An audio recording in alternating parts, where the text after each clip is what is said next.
bondirez de joie, vous marcherez en paix. Montagnes et collines éclatées de joie, et la nature entière, et tous les arbres des champs battront des mains.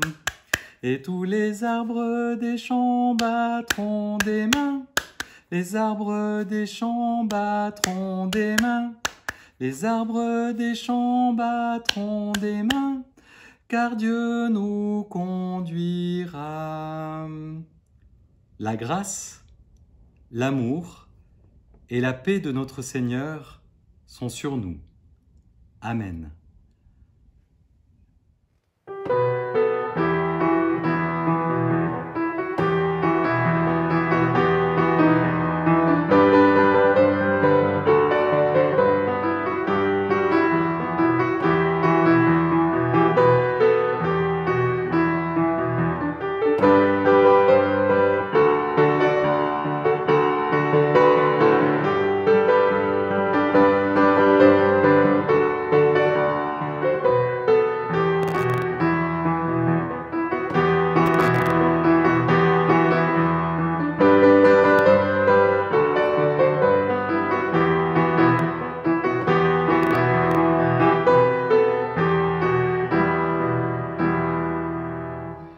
Bienvenue à tous et toutes pour ce culte de fête de paroisse que nous vivons encore sur YouTube. Et pour rentrer dans ce culte, je vous invite à écouter la lecture du texte de l'évangile de Luc au verset 38. Comme ils étaient en route, Jésus entra dans un village et une femme du nom de Marthe le reçut dans sa maison. Elle avait une sœur nommée Marie, qui, s'étant assise aux pieds du Seigneur, écoutait sa parole. Marthe s'affairait à un service compliqué. Elle survint et dit « Seigneur, cela ne te fait rien que ma sœur m'ait laissé seule à faire le service? Dis-lui donc de m'aider. » Le Seigneur lui répondit « Marthe, Marthe, tu t'inquiètes et t'agites pour bien des choses. Une seule est nécessaire. C'est bien Marie qui a choisi la meilleure part, elle ne lui sera pas enlevée. »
Jésus était un grand marcheur. Durant son ministère, il a arpenté les chemins de Judée, de Galilée, de Samarie, de la Décapole, et il est même monté jusqu'en Syrophénicie, tout là-haut au nord. Marcher était le moyen de se déplacer à l'époque de Jésus. Mais il faut imaginer que les chemins étaient mal fréquentés à cette époque.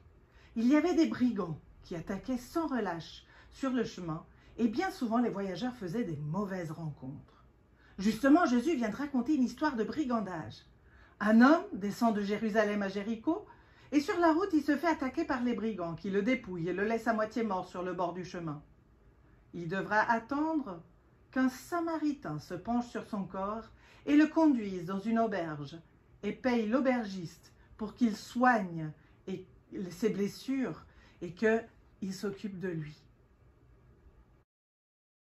Mais en plus des brigands, les routes de Judée sont escarpées et sont loin d'être planes.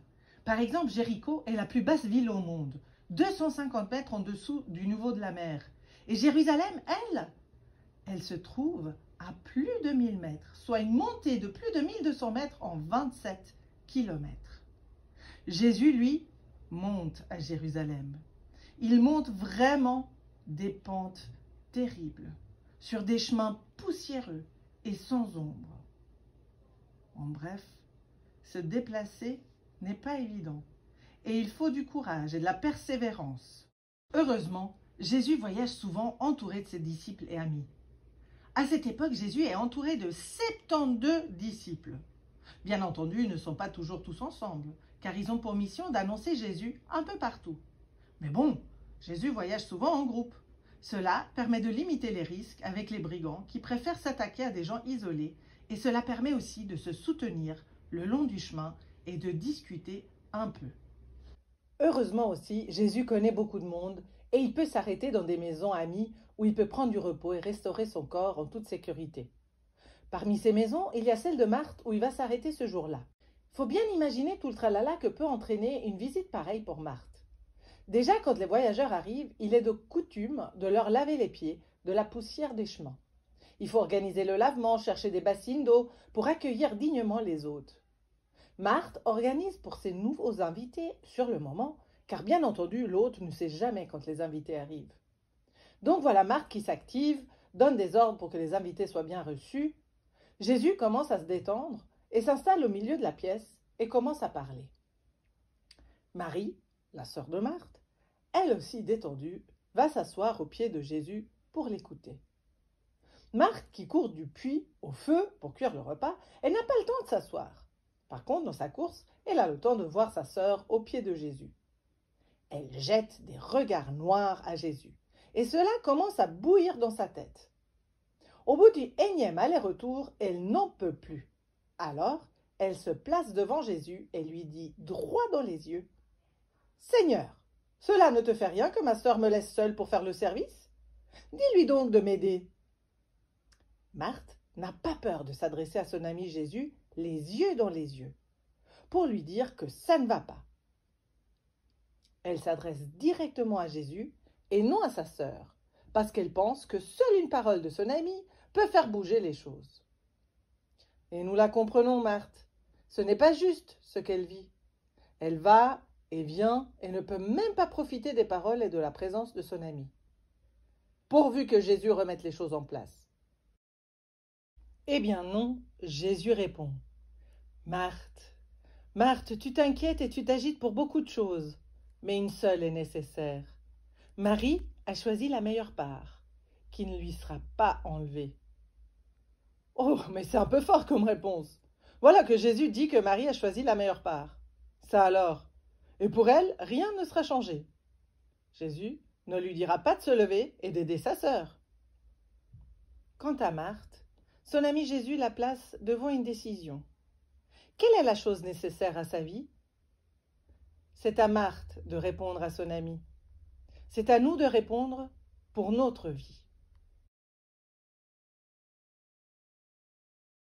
Quant à Marthe, son ami Jésus la place devant une décision. Quelle est la chose nécessaire à sa vie? C'est à Marthe de répondre à son ami. Marthe, Marthe, tu t'inquiètes et tu t'agites pour beaucoup de choses. Ben oui, l'heure est grave, mon ami Jésus. Tu débarques chez moi avec toute ta troupe. Il faut te recevoir. Je sais tes fatigues. Je sais la difficulté de monter à Jérusalem.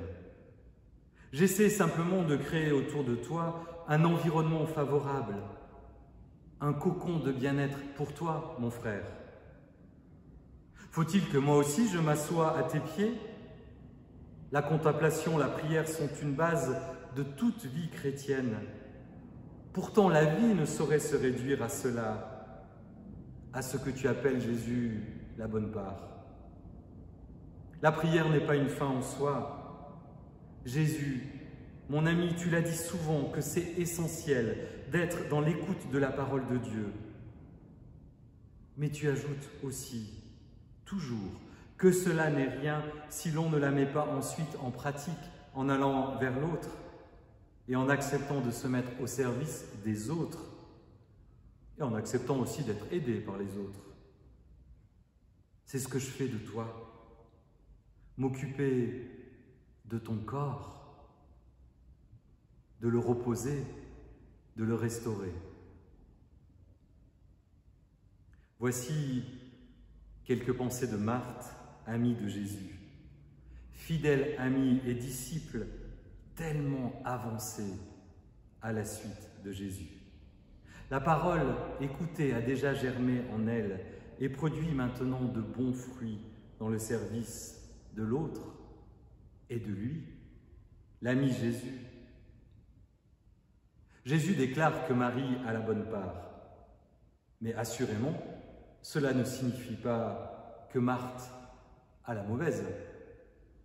Ce texte a souvent été compris au détriment de Marthe, en valorisant à outrance la part de Marie. On a beaucoup reproché à Marthe son surmenage, l'accusant parfois de s'activer au lieu de prier. Ce n'est pas mon avis sur ce texte. Et j'ai comme l'impression que si Marthe n'a pas la bonne part, la sienne est aussi belle et fabuleuse. Bon, n'allons pas trop vite, ce n'est pas si clair que cela. Reprenons donc. Marthe reçoit chez elle Jésus.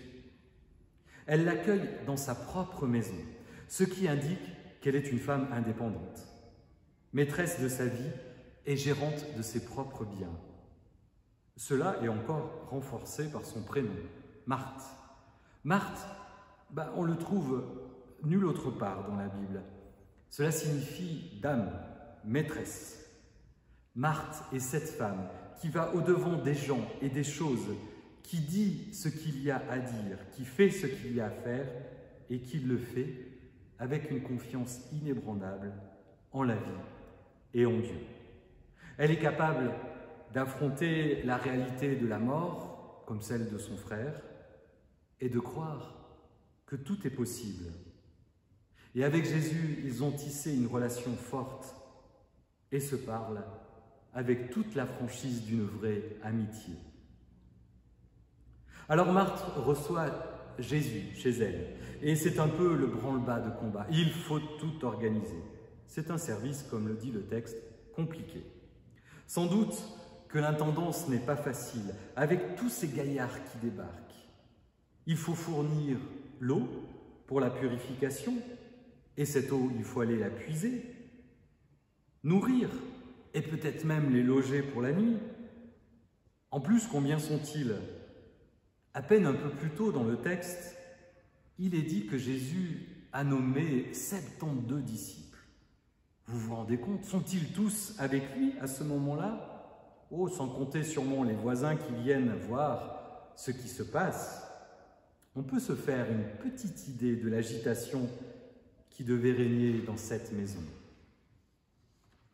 Marthe, elle accueille Jésus en toute liberté, présente, attentive. Marthe prend soin des corps fatigués par les voyages. Et peut-être, elle incarne la figure, vous savez, de ce Samaritain dont Jésus vient juste de raconter la parabole. Et d'ailleurs, cette parabole se terminait par un envoi. Va. Et tous se sont mis en route pour arriver chez Marthe. C'est un peu une continuation du chemin entrepris à partir de la question « Qui est mon prochain ?» Et dans la parabole du Samaritain, Jésus affirmait la proximité de celui qui a pris soin en toute liberté du blessé. Non pas de celui qui écoute la parole et réfléchit à son sens, non pas de celui qui transpose dans le quotidien sous forme de loi et de règlement la loi de Dieu, mais de celui qui fait ce qu'il y a à faire au quotidien. Marthe reçoit Jésus dans sa maison. Oh, j'aimerais savoir si bien recevoir Jésus dans la mienne. Elle accueille le Christ chez elle. Elle accueille Jésus dans son cheminement. Elle accueille sa dynamique de montée vers Jérusalem. Elle ne reste pas seulement à le regarder et l'adorer dans une contemplation amoureuse et mystique. Non, elle participe à son ministère. Alors évidemment, recevoir Dieu dans sa vie demande d'y consacrer un certain temps, une certaine énergie. Comme lorsque nous recevons un ami à la maison et que nous voulons qu'il trouve chez nous le repos, le bien-être. Chacun trouve son rythme ou sa façon de pratiquer son accueil de Dieu en Jésus. Mais cela demande un certain investissement de notre part pour accueillir concrètement Dieu, Jésus, dans notre vie. Marthe est au service des autres. Elle est donc passée de l'écoute de la parole à l'action par la parole. Et cela est déjà fabuleux. Et aussi, formidable Marthe, qui se dresse devant Jésus et qui s'adresse à lui. « Seigneur, cela ne te fait-il rien que ma sœur me laisse seule pour le service? Dis-lui donc de m'aider. » Oh, alors certains se scandalisent du ton de Marthe. Elle ose donner un ordre à Jésus, scandale au palais. Il n'y a pourtant aucun scandale dans la parole en vérité. Marthe vit une relation en face à face avec son Seigneur. Elle est debout et peut lui dire les choses de façon directe. Voilà la fabuleuse part qui est réservée à Marthe, femme debout devant la parole, qui ose dire à Jésus ce qu'elle pense, qui ose lui signifier son désaccord. Et Jésus la renvoie à son activité. Tu t'inquiètes et tu t'agites pour beaucoup de choses. Une seule chose est nécessaire. Et Jésus lui répond aussi en face à face pour la renvoyer au nécessaire. Tu cuisines, tu t'organises, tu mets en place par-ci, par-là. Mais si cela est en vain, alors arrête, ce n'est pas nécessaire. Si tu perds le centre, le sens de ce que tu fais, fais une pause, assieds-toi. Si tu ne sais plus pourquoi tu t'agites pour que le culte soit prêt à enregistrer, alors tu as le droit de demander le sens de tout cela. Si tu es largué dans les bouleversements du monde, si tu te trouves au bord du chemin, pris de tournis, après le grand bouleversement que nous venons de vivre, alors rappelle-toi, le sens du changement, et toi aussi, tu as le droit de demander des comptes en t'adressant à tes amis et à l'ami Jésus. Alors peut-être que tu te rappelleras que tout cela n'est pas vain, que nous vivons une amitié en vie éternelle et que malgré les contraintes, les lourdeurs du service, une seule chose est nécessaire, me faire entrer, moi, l'ami Jésus, dans ta vie. Amen.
aussi chaque année le moment de clore l'année du caté des explorateurs, donc les enfants de l'école primaire, de la 4 à la 8P.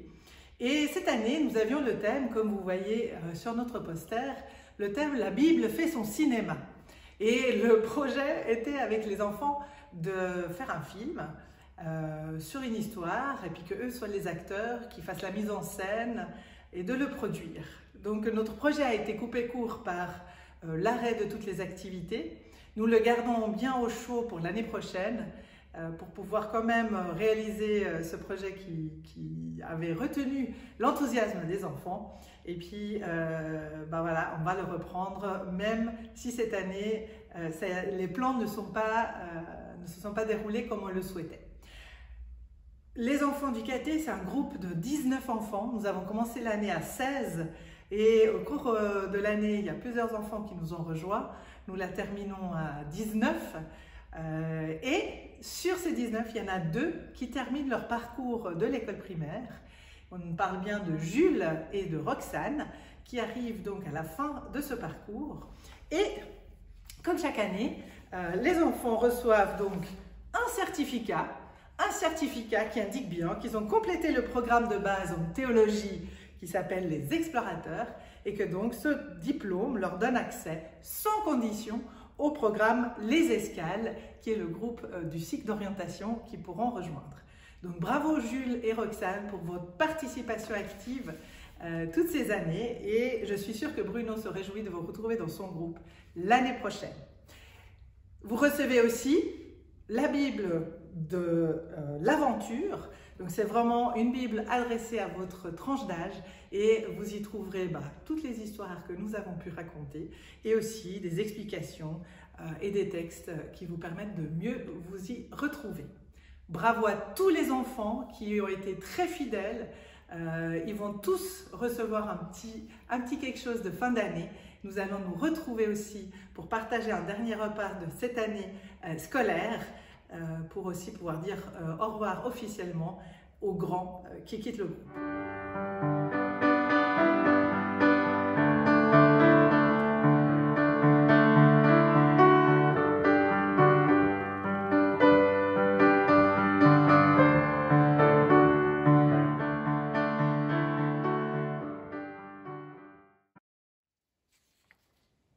C'est maintenant l'heure de passer à table. Prenez place dans la brisure d'être aimé. Prenez vie du sang versé dans la coupe, remplie d'amour. Allez, prenez dans la mouvance du don. Prenez le risque en moi d'aimer. Regardez, touchez. C'est moi pain, c'est moi sang, prenez-moi. Buvez-moi, jusqu'au bout, tous, mangez-moi tout entier. Proposez en silence ma joie et le oui. Donnez mon corps de paix, pain je le fais, la vérité en moi. Si tu me manges, sang, je suis le cri de l'homme assassiné. Prière de la croix, c'est là. Ma vie, nul ne la prend, mon Père vous la verse.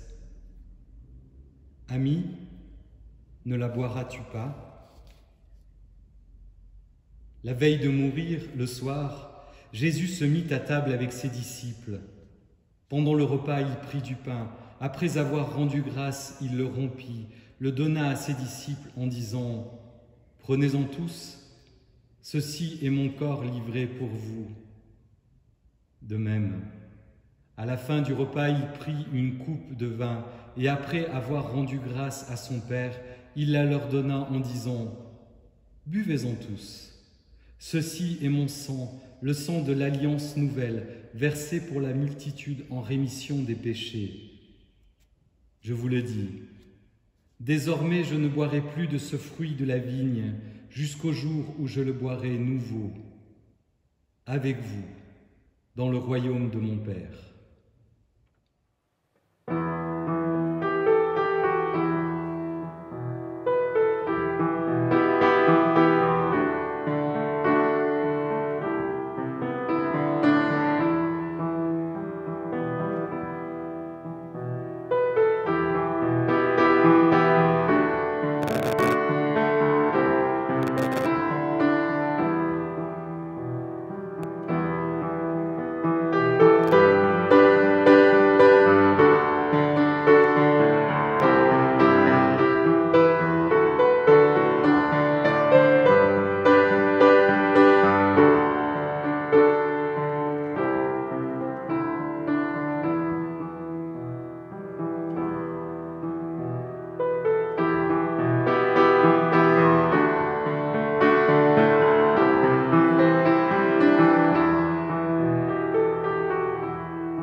Ensemble, nous prions. Jésus, je t'invite dans ma maison. C'est toi, mon ami. Viens prendre part à ma vie. Fais de moi un Samaritain qui guérit et nourrit, parce que simplement il faut le faire.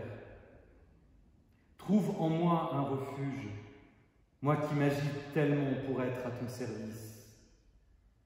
Jésus, donne-moi la confiance, comme de vrais amis se la donnent. Permets à mes griefs de sortir contre toi, contre les autres. Et permets aussi de m'asseoir à tes pieds dans une écoute aimante et priante. Jésus, te connaître et te servir est une grâce. Fais de moi ta maison et ton temple. Fais de ma vie une fête pour que ta volonté soit faite.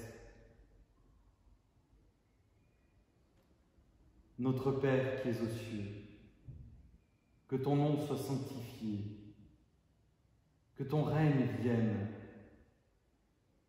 que ta volonté soit faite sur la terre comme au ciel. Donne-nous aujourd'hui notre pain de ce jour. Pardonne-nous nos offenses, comme nous pardonnons aussi à ceux qui nous ont offensés.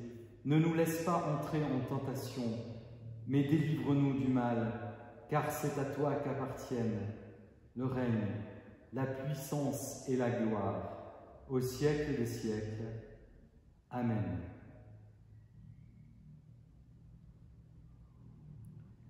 Et c'est le moment de nous approcher de cette table pour partager le pain et le vin. Le pain que nous rompons et communion au corps de notre Seigneur Jésus-Christ. La coupe de bénédiction pour laquelle nous rendons grâce et communion au sang de notre Seigneur Jésus-Christ versé pour nous.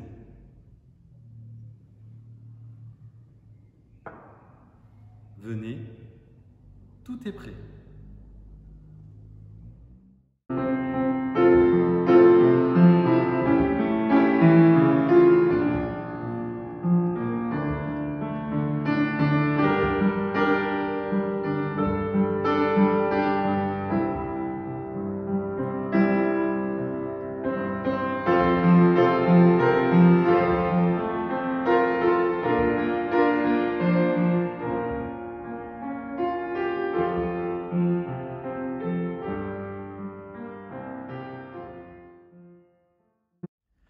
Nous voici à l'issue de ce culte, mais la fête va continuer pour nous parce que nous avons maintenant un rendez-vous Zoom, un après-culte à 11h30, donc à tout à l'heure en direct pour parler de ce culte, de notre paroisse, de la fête ou se donner des nouvelles les uns des autres. Merci aujourd'hui pour ce culte, à Soumi, Yves pour la musique, à Eva pour le montage, pour le Godly Play, pour toutes les choses qu'elle a fait pour nous ce jour de fête de paroisse. Fête de paroisse qui est aussi notre journée d'offrande. Je le rappelle, notre Église ne vit que par des dons. Donner à l'Église, c'est aussi une façon de redonner ce que Dieu nous a confié afin que sa parole soit entendue ici à Versoix, dans le canton et partout ailleurs. Dimanche prochain, nous aurons un culte en présence cette fois avec les règles de sécurité qui nous sont imposées. Ce sera Dave et Elisabeth Baird qui conduiront ce culte. Alors, repartons le cœur joyeux d'avoir été visités par Jésus et recevons la bénédiction qui vient de Dieu.